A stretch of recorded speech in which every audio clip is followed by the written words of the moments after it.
Howdy, howdy, howdy, my name's Anachi Sasuke, and welcome back to Let's Read the SP Foundation Wiki.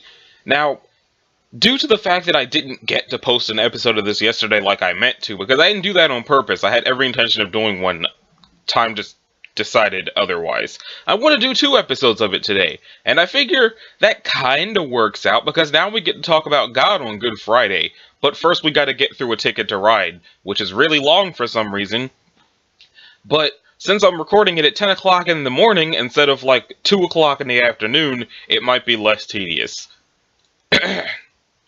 So, SCP-342 can be safely stored in its case file folder and an envelope stapled to the inside cover, as it poses no danger so long as it's not actively used.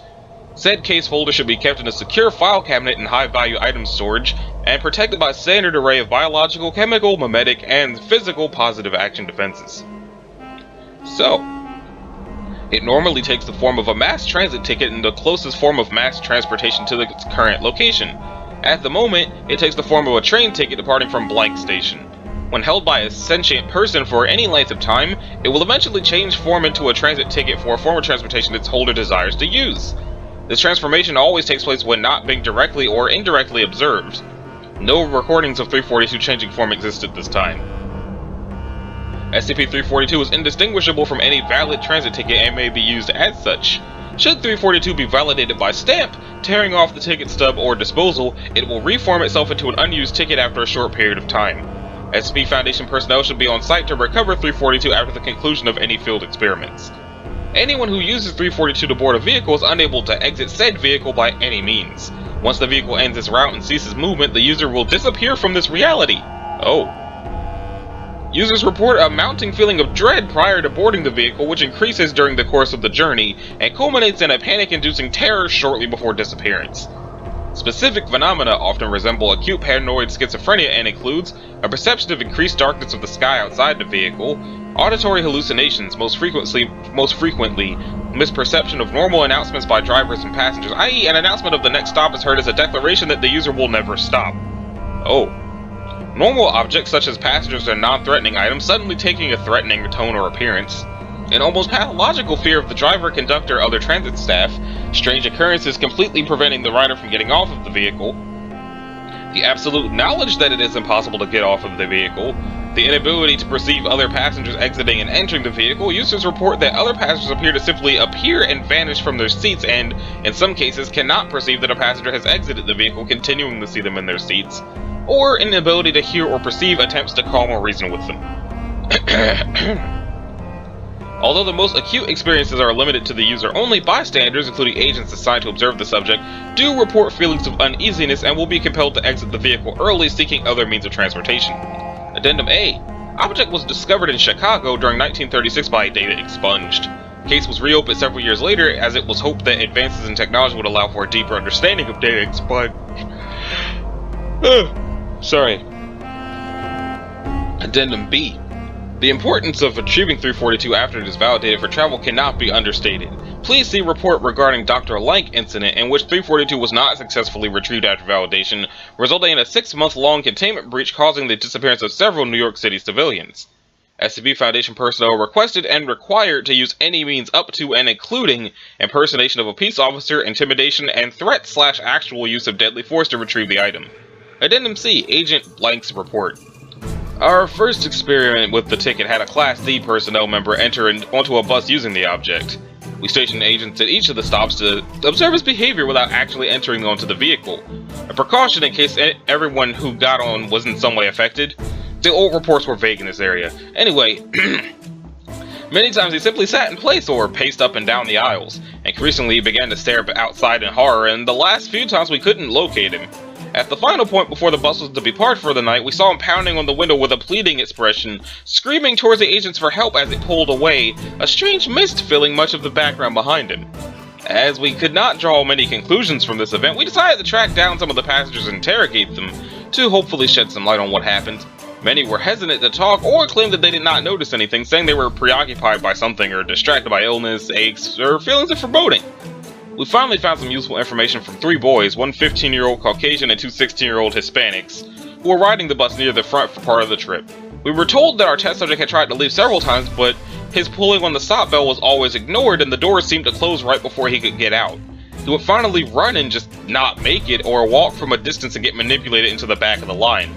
Finally, he sat right at the head of the bus so he could get close enough to get out in time, but every chance he got there were too many people swarming on or off for him to leave. Something about this event seemed to bother the boys. One of them was particularly irritated, but could not explain the source.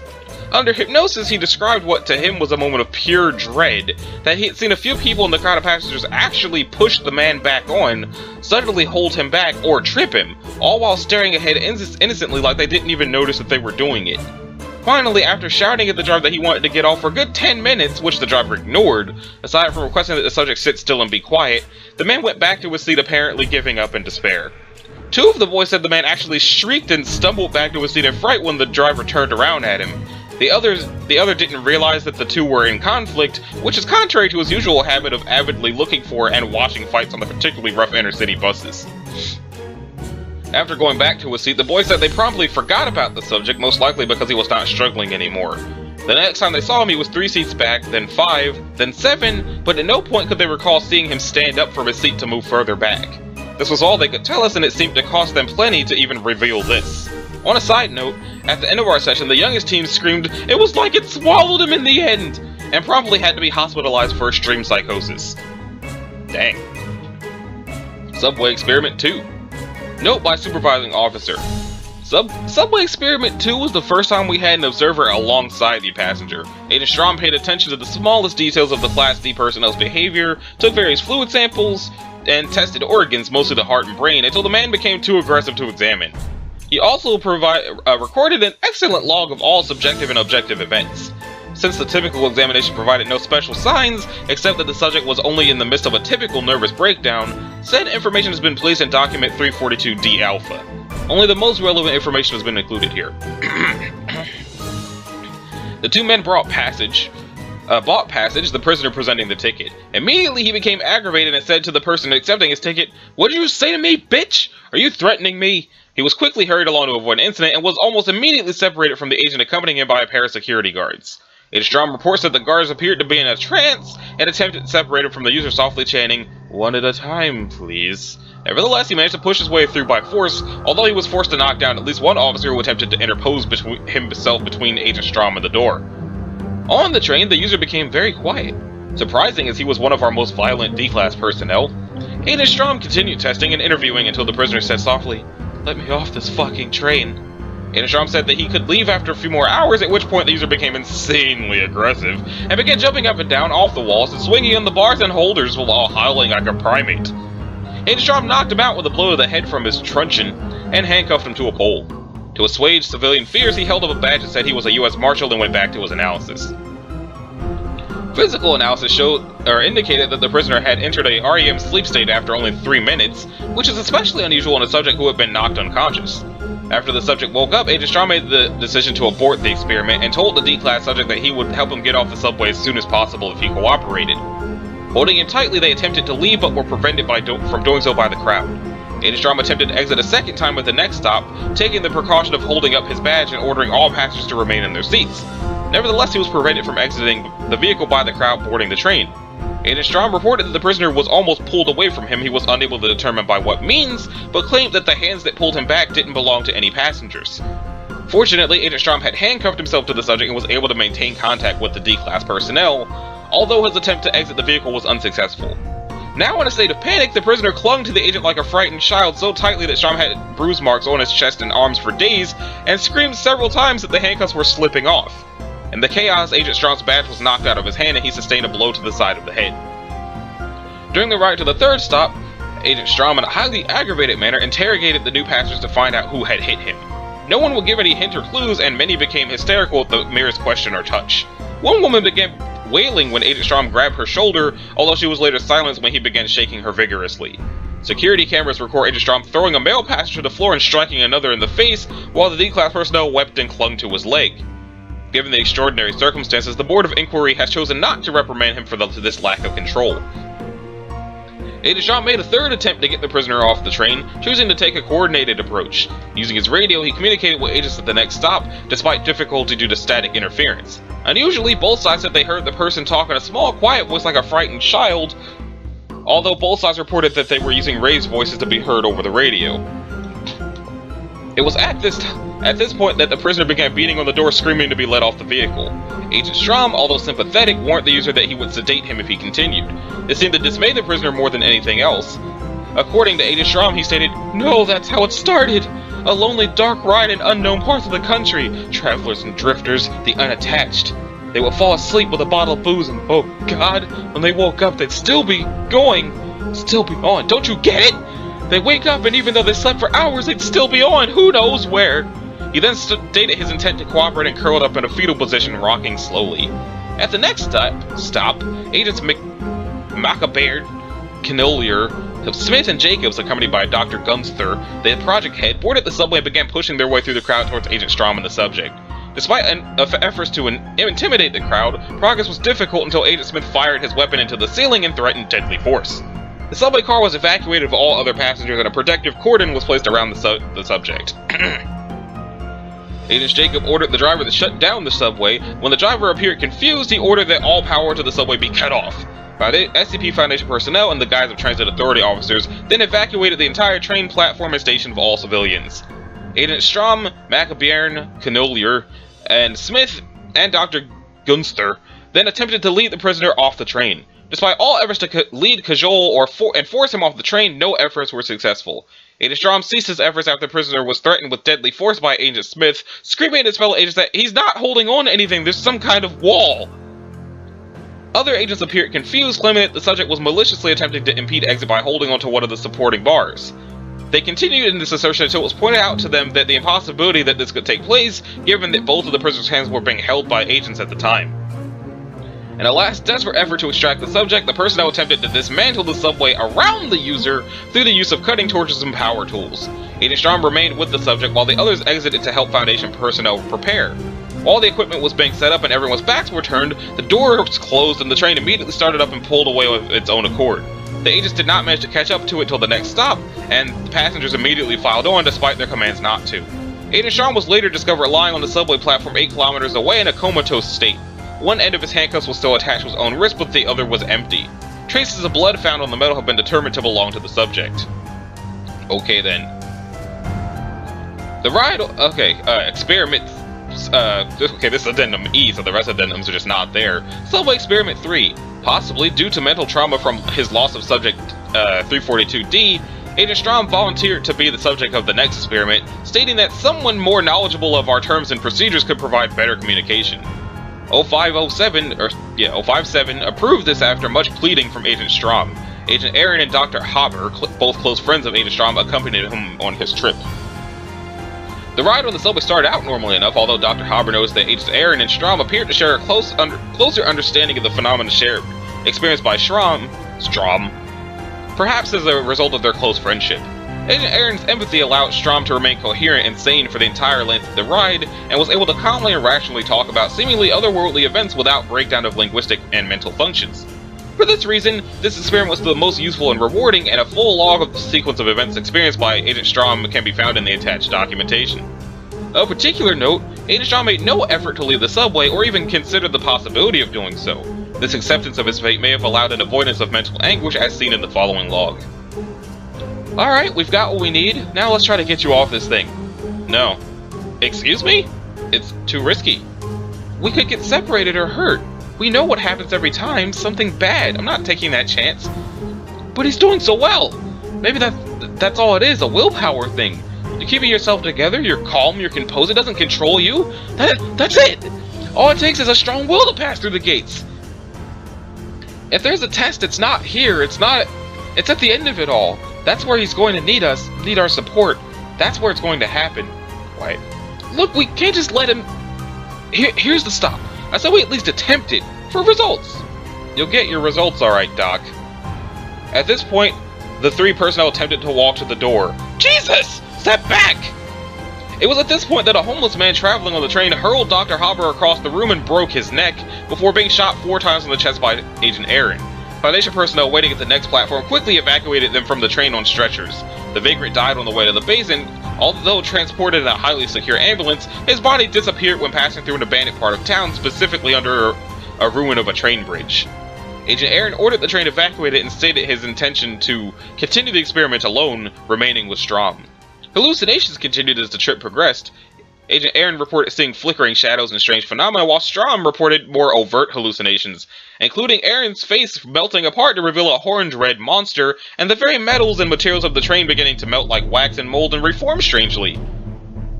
Aaron said he found it extremely difficult to think logically or concentrate, but he persevered to stay attached and talking to an increasingly deranged Strom. This experiment has led to the formation of the idea that the user travels on two separate trains. The first, the four-dimensional vehicle of reality, and the second, a so-called shadow train that overlaps the first. Both trains move at the same rate, with passengers and personnel perceiving one or the other to various degrees, until the real train reaches the end of the line and stops moving, while the shadow train continues. According to Agent Aaron, shortly after reaching the end of the line, Agent Strom began to slowly drift towards the front of the train, passing through solid material in the process. When pointed out to Agent Strom, Strom became perturbed and began to run towards the back of the train. Upon reaching the midpoint of the train to the midpoint of the third to last car, Strom began to pound his fist against the air, stating that he was at the end of the train and it's moving, it's pulling out from the station, and that he was unable to proceed further. Agent Aaron attempted to halt Agent Strom's progress, but was only succeeded in knocking him to the ground, at which point Strom quickly accelerated towards the front of the train, sliding on his stomach. Fingernail marks were later found in the carpet, where he had clawed at the ground in an attempt to halt his progress. Agent Strom passed through the closed conductor's compartment door and into the conductor's apartment, where he immediately began to cry out in terror. Agent Aaron stated at this point that he drew his service revolver and attempted a benevolent termination of Agent Strom, but was able to do so through the reinforced glass of the conductor's compartment door. His last reported observation of Agent Strom states that he saw a creature, kind of like an enormous spider but wearing a conductor's hat, looking up from the levers, wrapping Jerry in a web like a cocoon, and then throwing him through the window like it was air. The creature then turned towards Agent Aaron and ordered him to exit the train, at which point Agent Aaron lost consciousness from terror. He was later found huddled in the back of the train car with an empty weapon, continuing to pull the trigger on an empty cylinder over and over and over until the weapon was confiscated from him by personnel. Dang. Addendum F. Why are they still doing experiments on this train? Or with this ticket? They should really stop using this ticket. Dr. Gunster's supplemental report. We set up several situations to try to discover the controls, parameters, and triggers of 342. First, we used a company bus and a driver, though the ticket was ripped up before entering onto the vehicle. We attempted numerous other iterations of the same concept. Prisoners entering a company bus along with other agents, and we also had each had a ticket to present to gain entrance. We had them speak of this loudly and obviously, and even denied one agent entrance because he did not have a ticket. Still, the object did not change to resemble a ticket for the fictional transportation system we created.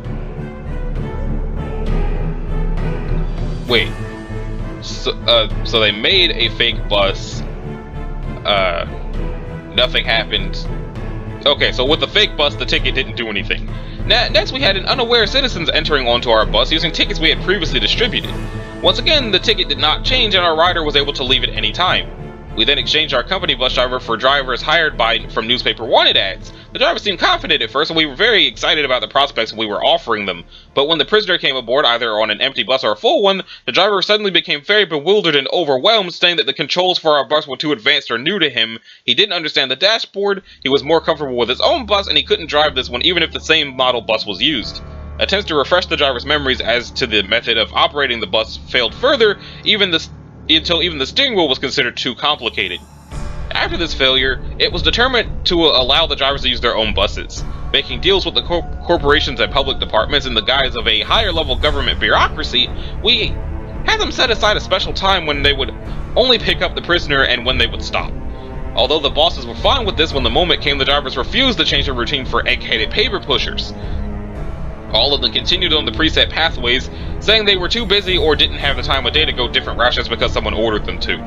Finally, we made a deal with a driver named Buggy Folsworth that he would pick up our passenger along his normal route, and would only switch with another driver, one of our personnel, halfway through.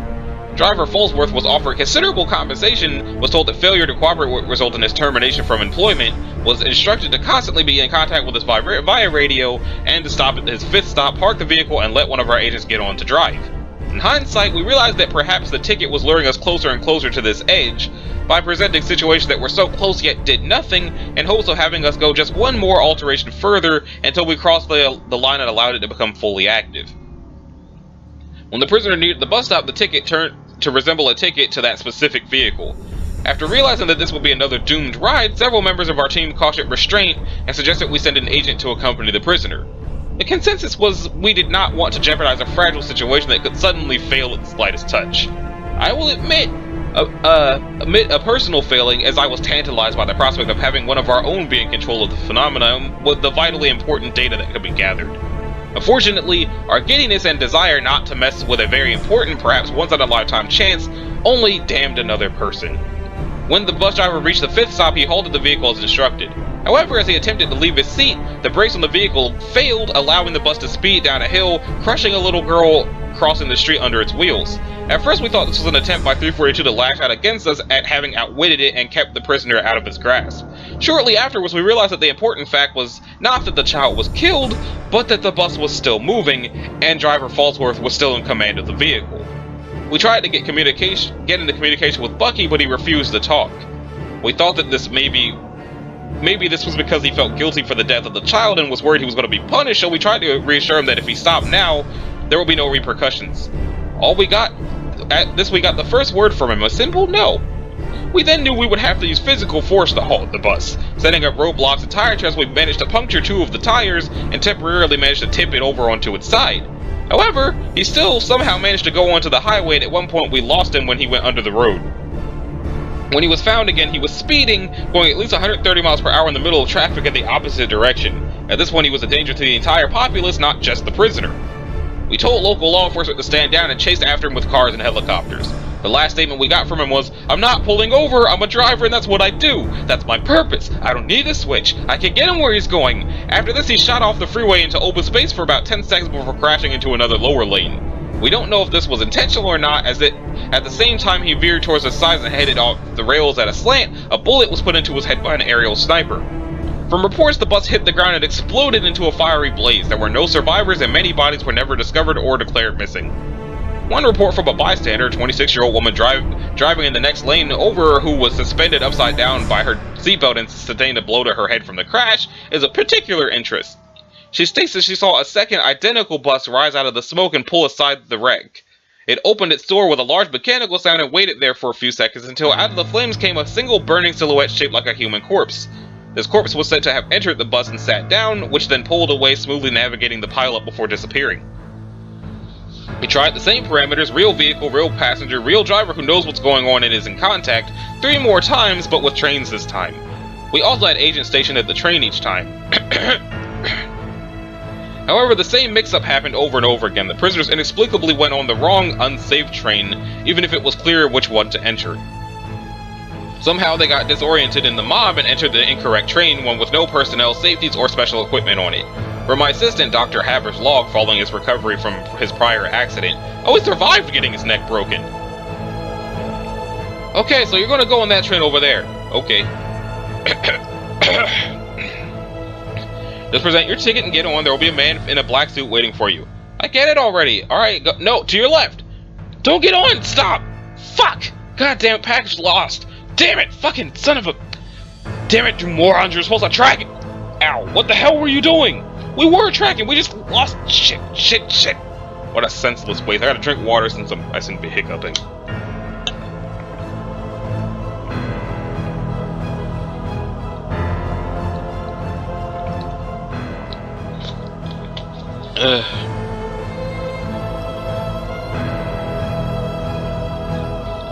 So, Addendum G, cessation of experiment order. Somehow, in the course of the most recent events, Dr. Haber got his neck stuck in the door when trying to get to help one of the subjects exit the train. As the train pulled away from the station, he was decapitated when it went under past a jutting stone ledge. Because of this and the other mitigatable casualties that happen after every normal experiment, one test subject per experiment, we decided to end our research. 058, upon our urging, has invoked Statute 62, meaning that no other teams can perform trials on the object without our permission or the overruling of all 12 overseers. We've decided to grant permission if they come up to us with a novel test idea, one that has not been done before, as the usual experiments only waste lives and grant us no additional information. On a related note, several civilians have been buzzing on the topic of a haunting, specifically some kind of specter on the train system that carries a mysterious bundle in its lap while riding the trains, roughly the size of a human head. We've taken in several witnesses, but under no amount of hypnosis and drugging could they give a description of the apparition's face, saying it was obscured by darkness or tell us what was beyond the shoulders at all. Excerpt from Dr. Gunther's personal log. Dr. Johannes Getram has disappeared from his house today. He can't escape in the end. A year ago we tried to experiment where the ticket would be torn, but the rider would not get on. Dr. Getram decided to be the one to redeem the ticket, and immediately afterwards hand it to an agent and walk away to a special on-site protection zone, keeping a journal of experiences. The journal, attached to the file, speaks of severe anxiety, neurosis, fear, and paranoia. He had an unrelenting fear of roads and often spent the night on site so he would not have to leave. After several weeks of not leaving work and suffering the mental and physical results of that, he was sent to a psychologist for review. He brought up his research and asked to be quarantined for his own safety and others, but the way he went about his plea prejudiced many against him and sent a ripple of disgust over his pathetic antics through the office.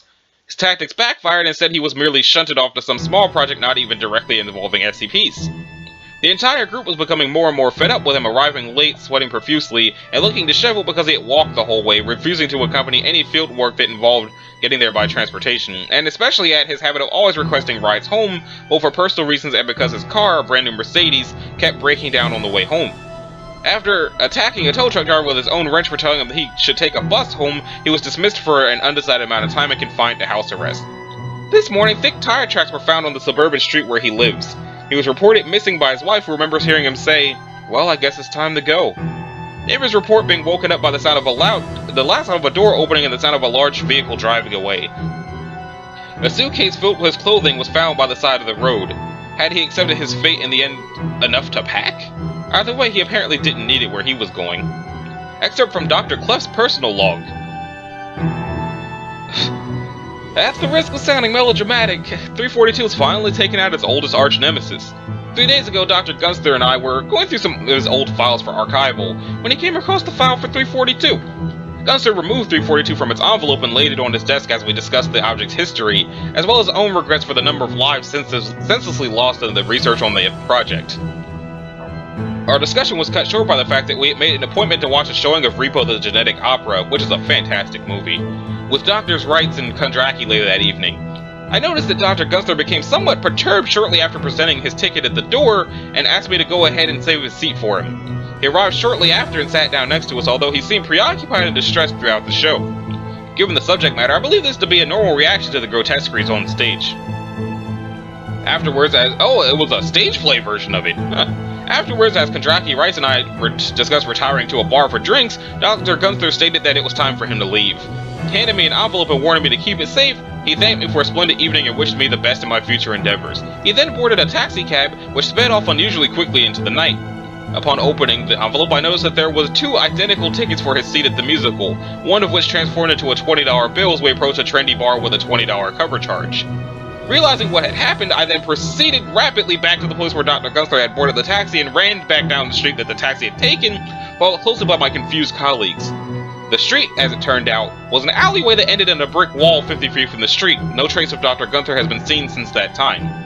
It is my belief that 342 took the form of Dr. Gunther's ticket to the musical, redeemed itself at the door, and thus doomed him to the same fate as its prior victims. Dr. Gunther, upon opening his wallet to purchase a beverage, realized what had happened and returned to the front door to recover 342. Given the SCP's prior murderer's history, he must have made the decision not to inform us of the incident, keeping us safely ignorant for the time being. When I think of the amount of mental fortitude it must have required to remain calm during the musical, knowing his inevitable fate, I'm struck with the sense of loss at the passing of an inestimably valuable asset to the Foundation. For this reason, I'm requesting that this file be permanently sealed, and no further experiments be carried out on this item. One disturbing development: prior reports indicate that 342 can only take the form of a ticket for mass transit, whereas in this case, it took the form of a ticket for a stage play. I understand that there is a group in the Foundation that is seeking to reopen experimentation on the object in light of these new developments. Further updates as events warrant. Oh jeez. SCP So, Does that mean it got so bad that it became a new SCP?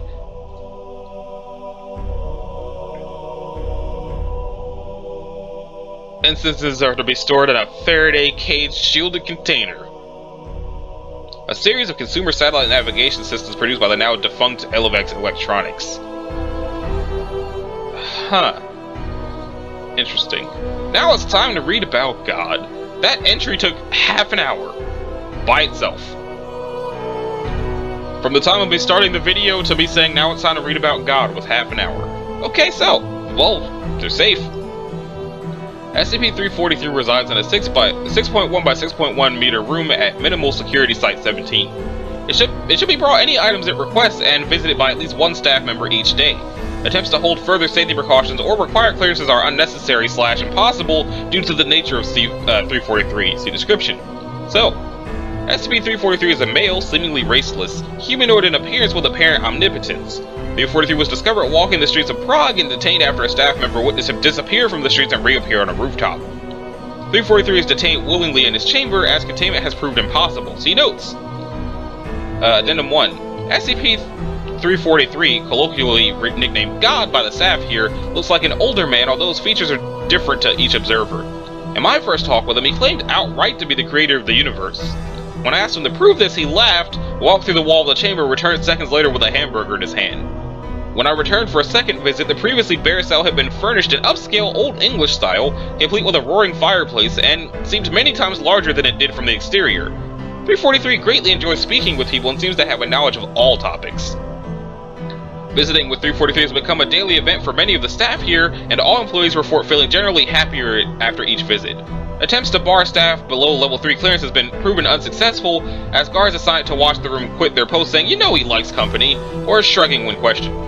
Since 343 has thus far been harmless, all staff have been allowed access, and somehow they all have time to meet with him for as long as they need. For now, I leave this report open as further questioning of 343 is ongoing. Dr. Beck. Security level 4 needed for, or higher needed for further access. Okay then. In regards to document 343-1A, there are no relevant records available or seemingly in existence, and similarly all records of Dr. Blank Blank ever working with 343 or Dr. Beck are missing and presumed non-existent. All staff questioned about the document convey ignorance of 343-1A and claim not to have met Dr. Blank Blank. In a related manner, Senior Officer Dr. Beck has requested a higher staff rotation to increase morale in worse-off sections. This is a very odd request and was the subject of further investigation. Other localized anomalies such as better health, greater job satisfaction, and lower fatalities in this section have led to the request being granted. This subject is now closed on orders of 05 somebody. Addendum 3. Data recovered on blank blank blank from routine check of Dr. Blank Blank's network drive. Data lost. As of data expunged, visitors of 343 are to be questioned as to their intent and convert data lost. Questions pertaining to other SP are to be put forth. Data lost. Orders of Dr. Blank Blank. 3B. Data lost. Apparently my orders have gone missing. This is the last straw, Dr. Data lost. All my reports and requests to higher ups have gone unnoticed. I will confront 343 tomorrow. Signed, Dr. Blank Blank. I wonder who that is. It sounds like no one knows who that doctor is. So that was a short entry. Now it's time for Schrodinger's can opener. Seeing as that one entry ended up being half an hour, I'll just for the sake of getting back on track, I'll probably end this episode at 2:45, or excuse me, 3:45, and then go from there in the next episode. So, it's safe. It looks really wacky too. The hell is this? Well, it's Schrodinger's can opener, but that name suggests that at any given time it is both opening and closing a can. So let's find out if that's what it does. The SCP-344 is to be stored in Site Blank, and a high security storage locker, combination changed weekly. Personnel wishing to use 344 for research purposes should contact Dr. Somebody. Due to the hazards presented when a can is opened, it is recommended that a remote control device be used to manipulate the object. 344 is a blank brand manual can opener manufactured sometime before 19-something. When an attempt is made to use 344 to open a tin of canned food, there is a probability that as soon as the top of the can is fully opened, the food inside will be replaced with live versions of whatever the can originally contained. So it turns canned food into Schrodinger's box. Oh. no.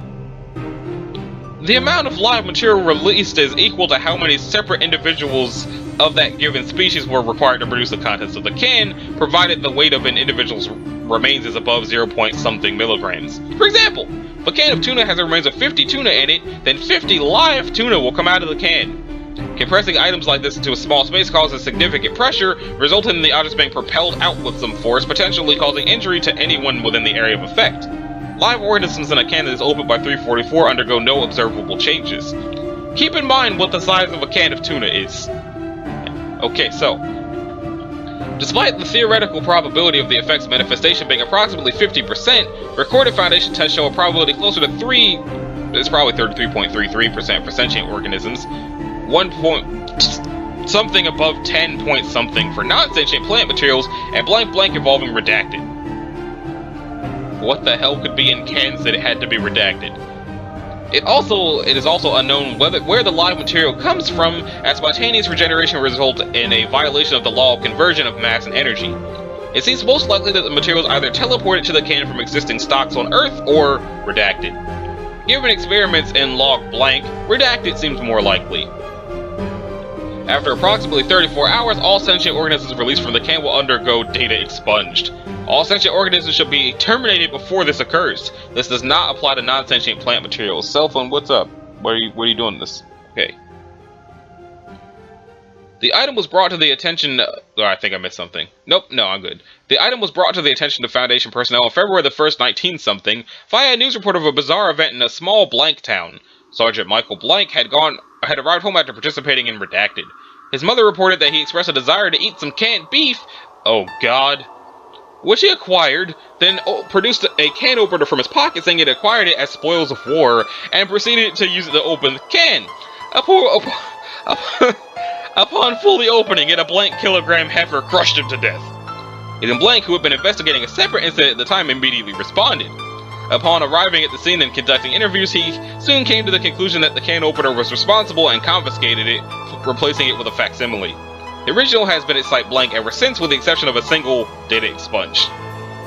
The heifer that was released eventually underwent data expunged. The event and its subsequent cleanup was covered up as a blank missile strike. Okay, so, given the fact that they said eventually underwent data expunged, but then said the cleanup was covered up as a missile strike, I assume that either it exploded or turned into something that they had to use a missile on. Which means, when they opened a can of tuna and 50 tuna fly out, 34 hours later the tuna blow up. So there goes my ponderings as to whether or not this could help with world hunger. Addendum. On July something 5th, 19th, why would they redact half of the day? It's either the 15th or the 25th, it can't be anything else, why do that? Dr. Blank attempted to open a can of pork inside Blank's break room, unwittingly using SCP-344. The can's abilities manifested, and Dr. Blank was killed instantly by crushing. How many pigs was it? While an investigation was launched, it was never determined who placed 344 in the break room. To prevent further practical joking, 344 was removed from low-security lockers to mid-security ones, and its password changed weekly instead of monthly. Okay, partial test log. Can of blank tuna meat. 67 tuna and 1 dolphin, despite being labeled dolphin-free, flew out of the can at a recorded speed of something 100 kilometers per hour, severely injuring disposable dude 2856 who opened the can. All of the animals that came out were incinerated save for 1 tuna that was placed in secure cold storage. This did not prevent data expunged. Test T6 contains 200 nanograms sample of pig skin cells. After blank attempts, test was abandoned. T8 can of Blank's beans. It took almost blank tries before a positive result was achieved, suggesting that the can's opener's abilities do not manifest as readily with plants. Surprisingly, instead of shooting out something 900 pre-cooked beans as the researchers expected, the can instead shot out 324 separate bean plants, causing minor damage to the containment area and burying the D-class directed to open the can. All but 1 bean plant were burned. The remaining plant did not data expunge as expected. Conjecture, the fact that there were not 914 separate bean plants suggests that 344 attempts to put beans that were on the same plant back together. So that sounds to me like, since plants don't do whatever the hell data expunged is, they can, in fact, cure world hunger with this can opener if they use it on plants. So they can cure world hunger for vegans, and that's it. Maybe. So, a can of blank cherries. As with T8, it took several more tries than statistically predicted before 344's abilities manifested. Once they did, however, almost blank cherry trees exploded out of the can, killing disposable dude 8234 instantly and making recovery of his remains difficult due to being buried by under at least 20 trees. Due to lessons learned from T8, the test was performed outdoors, preventing damage to Site Blank, although recovery of the escaped plants took some effort. 344 was slightly damaged by the event, having one of its handles bent out of shape, which was later repaired. The cherry trees did not undergo data expunged. Given its destructive potential when summoning plant matter, 344 is to be moved to high security lockers. Okay, so, before I continue to can of human remains, because that just has a whole lot of questions even without the result being told, it definitely sounds like this can opener, if used on plant matter and more effectively fruit that comes from trees, can both solve world hunger and the housing crisis.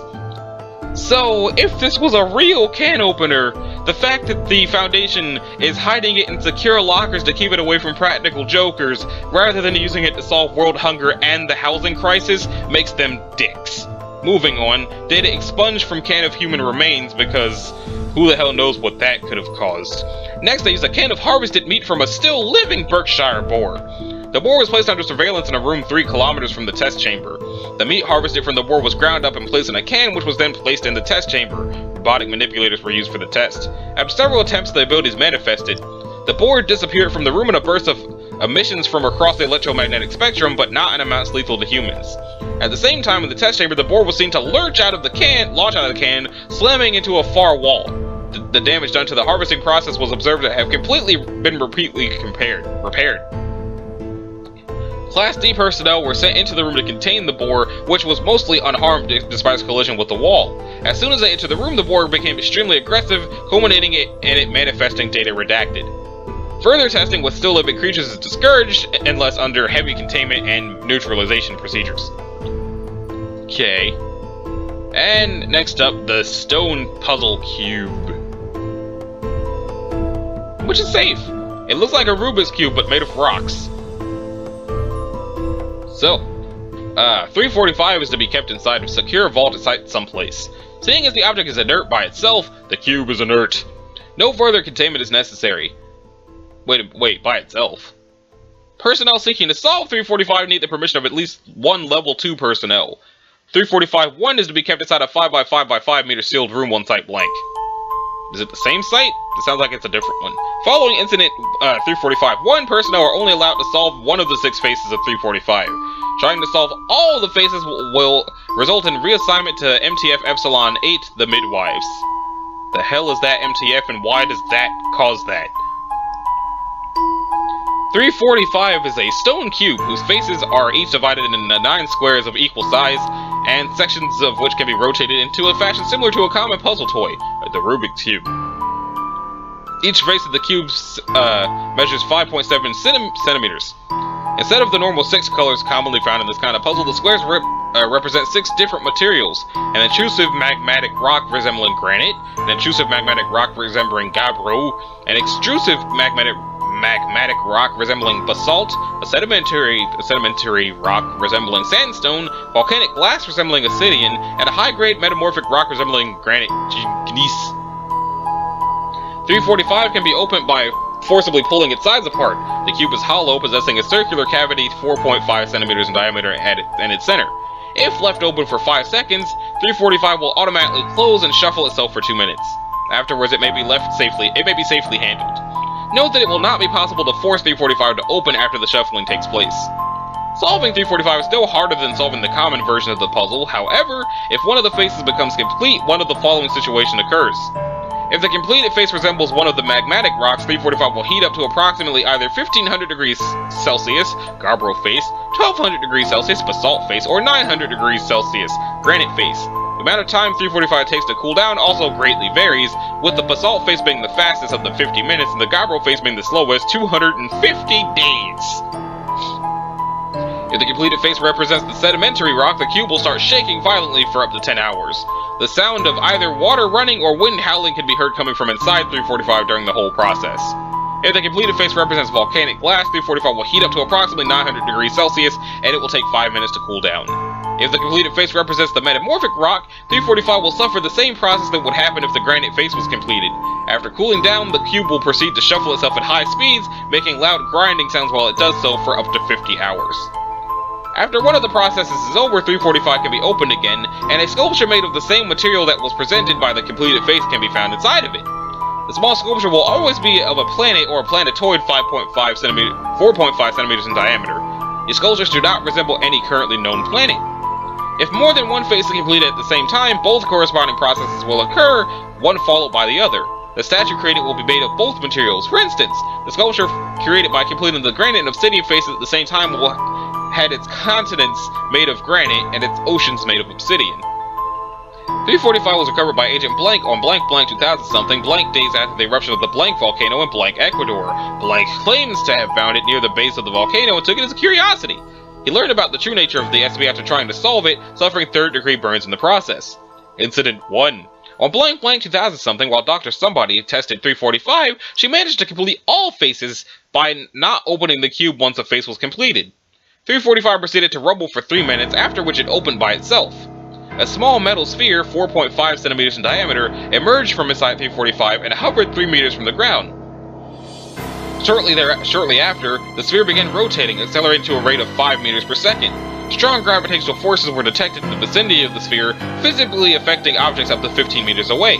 Several seconds later, a dense orange liquid with an average surface temperature of approximately 4,000 degrees Celsius began flowing from 345, which proceeded to encompass the metal sphere. Afterwards, another denser liquid began flowing out of 345. It also proceeded to encircle the sphere. This liquid continued to flow from inside 345 until the sphere reached a diameter of 2.3 meters, at which point the flow stopped at 345 automatically closed. The resulting sphere was still slowly spinning and hovering above the ground. It was extremely dense, and its gravitational pull was strong enough to severely damage its surroundings. The temperature at the surface varied from between 900 and 1600 degrees Celsius. I feel like the lady died when she did this. They didn't specify, but I'm pretty sure she probably died. 30 minutes later, parts of the outermost magma began to cool down, solidifying into a thin rock crust. 20 hours later, most of the sphere was solid rock with small seas of lava flowing between them. Little volcanoes and mountains could also be observed. At this point, a special containment team with heat-resistant equipment was moved in to relocate the sphere to a safer room. The sphere was later designated 345-1. Studies regarding the probability of its eventual development of an atmosphere are underway. Although at first we thought that 345 had created a copy of Earth as of blank 2000-something, studies have shown that it's unlikely that one will develop an atmosphere, and the composition of its magma is very different from Earth's, containing far smaller quantities of silica and aluminum and larger amounts of titanium. It's currently unknown if the magma of other planetoids created by 345 would have a similar composition. Perhaps we should have a D-class completed, preferably on an open field. So, not only does the last entry have the potential to solve world hunger and the housing crisis, this one, if they solve it, has the potential to provide an infinite supply of titanium, which could also help solve the housing crisis. What exactly is it that you people do? I know that you secure, protect, and contain, and I know that Alpha 9 is supposed to be utilizing SCPs to help with SCPs, but you got SCPs that can help with humanity and you're not doing it, so fuck y'all. Anyway, this has been episode 84 of Let's Read the SCP Foundation Wiki. Episode 85 will be going up later in the evening. If you liked it, a like and subscribe will be groovy. If you didn't, you don't need to do either one of those things, and I will see y'all in the next one. Have a good Easter. Later.